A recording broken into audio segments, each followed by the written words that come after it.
Okay, this is a really quick video to show you how to turn off this maintenance required light after you change the oil in your Lexus RX350 2007 year range, probably up to 2010. Now, the first thing you need to do, use this button over here, the odometer trip, and make sure here it doesn't say trip A or trip B, but it needs to say ODO for odometer.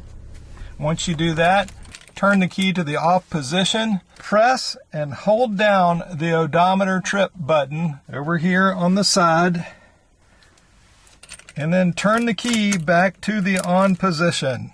Wait for these dashes that are blinking to go away, and you'll see a bunch of zeros.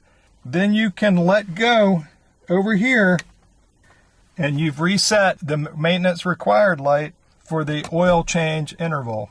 Now when you start your car, the maintenance required light will be off. If you found this helpful, please like and subscribe. It really helps me out a lot. And don't forget, if it's worthy of a high five, it's 5 Able. A 101, 100.